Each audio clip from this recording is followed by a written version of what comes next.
Thank God. इस story का हम एक्सप्लेनेशन कर चुके हैं। आज हम इसका क्वेश्चन आंसर करेंगे। Answer the following. What did the farmer grow on his farm? किसान ने अपने खेत में क्या उगाया था? तो आंसर होगा the farmer grew variety of fruits on his farm. यहाँ देखिए कि यहाँ ग्रो है, यहाँ मैंने ग्रू क्यों लिखा? क्योंकि यहाँ पर डू का डिड था, तो ये भी पास्ट में ही होगा। ठीक है। What did his wife say? अच्छा, वेराइटी ऑफ फ्रूट्स का मतलब किसान क्या उगाता था? फलों की किस्में। मैंने वो तो बता दिया है चैप्टर एक्सप्लेनेशन में। What did his wife say? उसकी वाइफ ने क्या कहा? उसकी वाइफ ने his wife said, उसकी वाइफ ने कहा This year the best fruits on our farm are the watermelons and the grapes. कि इस साल हमारे खेत में सबसे अच्छे फल तरबूजे और अंगूर हैं। Why did the farmer decide to take the grapes? किसान ने अंगूरों को ले जाने का निश्चय क्यों किया?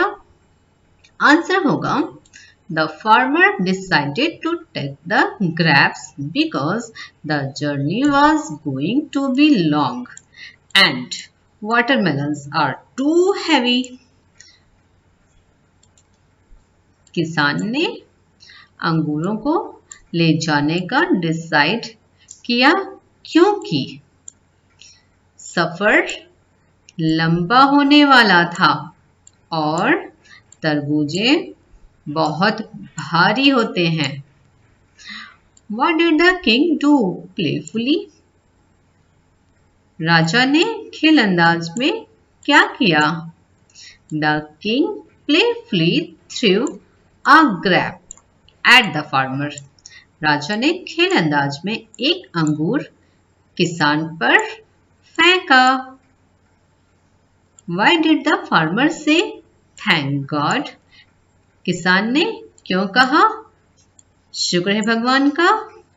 आंसर होगा The farmer said thank God thinking that it was good that I had brought grapes. Otherwise, if I had brought watermelons, I would have been hit so hard when the king threw a watermelon at me.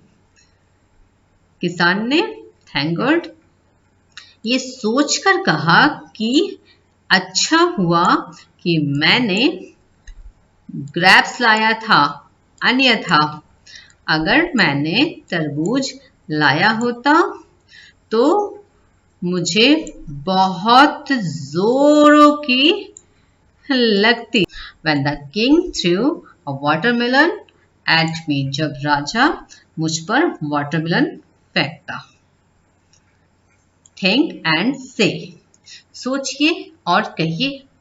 The farmer in the story grew fruits. इस कहानी में किसान फलों को उगाता था। What else can a farmer grow? एक किसान और क्या उगा सकता है? तो किसान तो बहुत कुछ उगा सकते हैं। धान, गेहूं, मस्टर्ड, ऐसी बहुत सी चीजें हैं। तो आप सिंपली 4-5 बताकर एटसेट्रा कर दीजिए। जैसे कि फार्मर कैन ग्रो पैडी यानी धान, PADDY paddy, WHEAT wheat, mustard MUSTARD mustard, vegetables VEGETABLES etcetera etc. Are there women farmers? क्या महिलाएं किसान होती हैं? आंसर होगा yes, of course. OF of COURSE course, of course. Do you know any? तो answer अगर आप किसी को जानते हैं, ऐसी किसी महिला को जो किसान है, तो आप कह सकते हैं yes, I know female farmer, मैं एक महिला किसान को जानता हूँ। और अगर आप बहुतों को जानते हैं तो आपको कहना yes, I know many female farmers. और अगर आप किसी को नहीं जानते हैं तो आपको कहते हैं no I don't know anyone. हो गया। If you meet a farmer what would you say to them. अगर आप किसी किसान से मिलते हैं यानी मिलेंगे कभी, तो आप उससे क्या कहेंगे? तो मैं तो किसी भी अनजान से मिलकर कुछ कहना पसंद नहीं करती। मैं बात करना ही पसंद नहीं करती अनजान लोगों से ज़्यादा। तो लेकिन अगर कहना हो कभी कुछ भी, अगर, तो मन ही मन मैं कह सकती हूँ उनको थैंक यू। तो अगर हाँ इसका आंसर अगर देना हो तो आप ऐसा कह सकते हैं कि आई वुड लाइक टू से thank you for your hard work. ये आपके कड़ी मेहनत के लिए आपका शुक्रिया, ये कह सकते हैं। और क्या कह सकते हैं? The farmer knew that the watermelon was heavy. Farmer जानता था कि तरबूज भारी होते हैं। And the grapes were light. और अंगूर हल्के होते हैं। The words heavy and light are opposite in meaning. जो वर्ड्स हैं, जो शब्द हैं, हैवी और लाइट, वो विपरीत हैं मतलब में। इसका मीनिंग मतलब एक दूसरे के विपरीत निकलता है। Right the opposite of the underlined word. जो अंडरलाइन किया हुआ वर्ड है, अंडरलाइंड यानी अंडरलाइन किया हुआ जो वर्ड है, उसका ऑपोजिट वर्ड लिखना है। अच्छा, एक चीज आप लोगों ने नोटिस किया होगा शायद कि मैं दा को कभी दी कह रही हूँ, कभी दा कह रही हूँ। क्यों कह रही हूँ? ये देखिए, जो वाउल साउंड करता है ना, तो उसके पहले जब दा आ जाए तो उसको दी पढ़ना चाहिए। ठीक है, ठीक है। थिक का क्या होगा? Thin, THIN, thin. ठीक है, आप लोग लिख सकते हैं खुद से। अगर मैं स्पेलिंग भी बता दूं तो THIN, थिन होगा यहाँ पर। लॉन्ग जर्नी, लॉन्ग का क्या होगा? Short, SHORT। ठीक है। सॉफ्ट का क्या होगा? सॉफ्ट कॉटन है, यहाँ पर हो जाएगा हार्ड, HARD। हार्ड रॉक यानी कि जो चट्टान है वो हार्ड। स्लो टॉर्टस। और रैबिट क्या होगा? फास्ट। स्लो का ऑपोजिट क्या होता है? फास्ट, है ना। स्लो मतलब धीरे धीरे और फास्ट मतलब तेज। Read the sentences. जो सेंटेंसेस हैं इनको रीड करना है। The ball is round. Ball गोल है। अच्छा, यहाँ पर इज का यूज बताया गया है। The table are brown. Table brown है, क्योंकि टेबल दो है तो यहाँ पर आर हो गया। ठीक है, और बॉल सिर्फ एक है तो यहाँ पर इज है। Fill in the blanks with is और आर। जो ब्लैंक है इसको फिल करना है, भरना है। किससे? इज या आर से। तो देयर एनिमल्स है ना, एनिमल्स का मतलब ये प्लूरल है तो इसके पहले क्या लग जाएगा? आर। तो there are animals in the jungle. जंगल में जानवर हैं। The table is made of wood. Table लकड़ी की बनी हुई है। This mangoes are sweet. आम मीठे हैं। Raghuram is a tall boy. Raghuram एक लंबा लड़का है। The toys are on the shelf. खिलौने शेल्फ पर हैं। The book is on the table. किताब टेबल पर है। The girls are at the shop. लड़कियां दुकान पर हैं। The car is on the road. Car सड़क पर है। आछू। Once a mighty elephant got a mighty cold. एक बार एक विशाल हाथी हैवी जुकाम में पड़ गया, यानी कि बहुत जोर की जुकाम इस हाथी को हो गई। It went two by a handkerchief. अच्छा, इसको हैंडकरचीफ नहीं पढ़ना है, ठीक है, हैंकरचीफ। यहाँ पर जो डी है ना, इसको साइलेंट कर दिया जाता है, ठीक है, यही इसका सही प्रोनाउंसिएशन है। Where handkerchiefs were sold.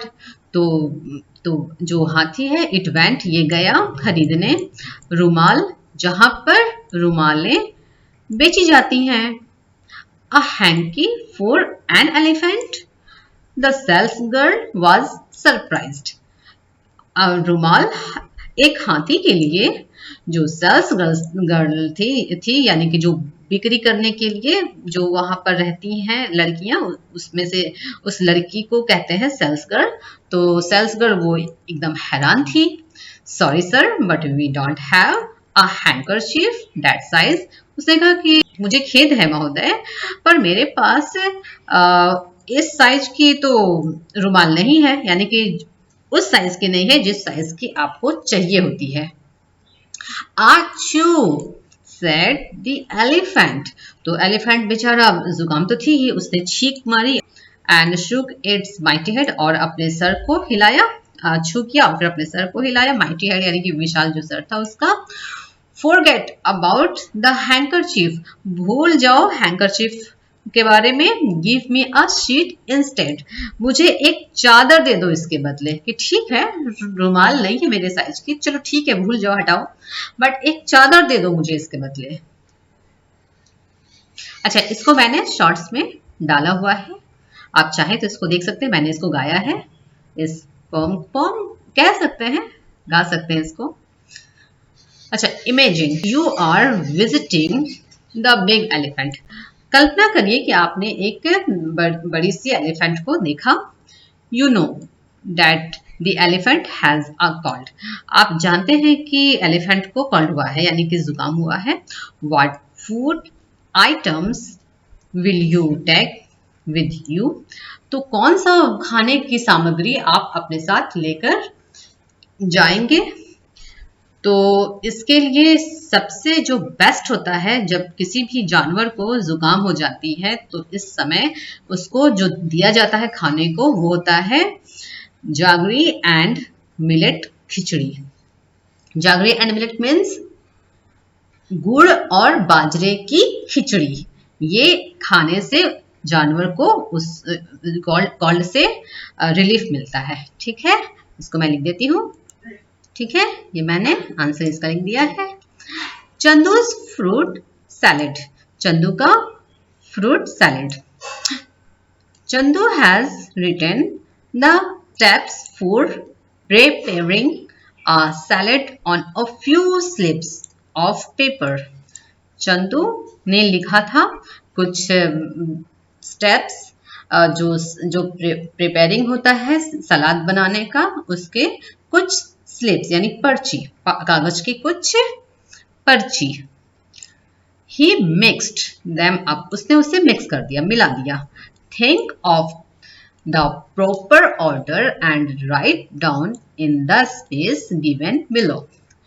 उसे उचित क्रम में सोचिए और लिखिए नीचे दिए हुए जगह पर। तो नीचे कहाँ जगह है, जगह तो कहीं नहीं है, बट आप इसको सही ऑर्डर में इसको सेट कर सकते हैं, 1 2 3 ऐसा करके। तो पहले हम देख लेते हैं क्या लिखा हुआ है।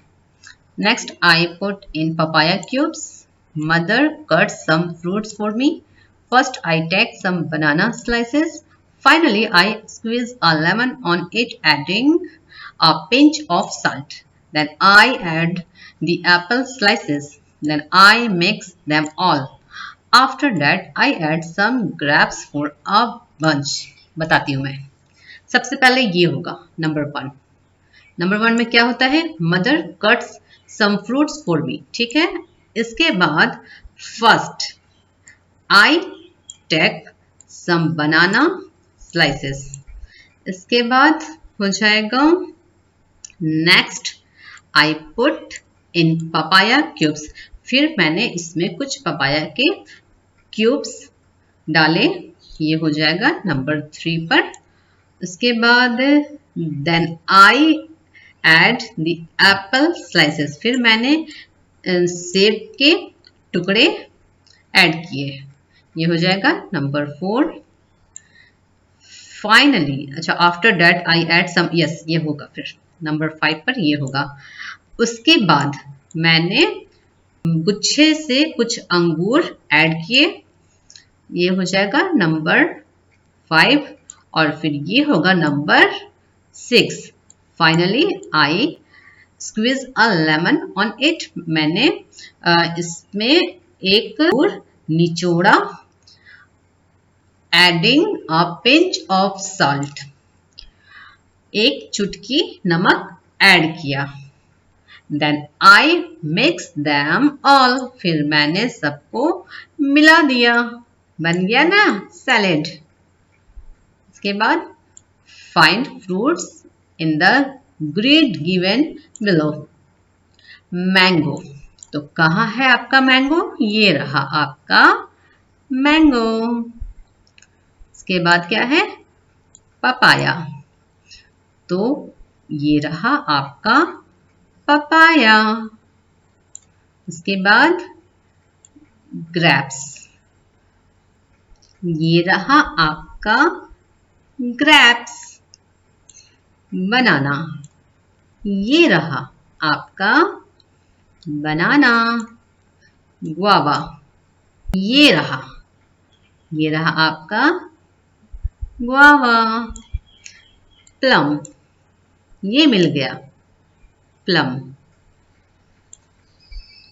पीच, ये रहा पीच। पेड़ आपका, ये रहा आपका पेड़। Chapter complete. वीडियो अच्छी लगी हो तो प्लीज़ वीडियो को लाइक कर दिया करिए, मुझे अच्छा लगता है कोई मेरी वीडियो को लाइक करे, इतनी मेहनत से मैं बनाती हूँ। और मन करे तो चैनल को भी सब्सक्राइब कर लीजिएगा, आपके एक सब्सक्रिप्शन से मुझे बहुत खुशी मिलती है। मिलते हैं फिर नेक्स्ट वीडियो में, तब तक के लिए बाय बाय।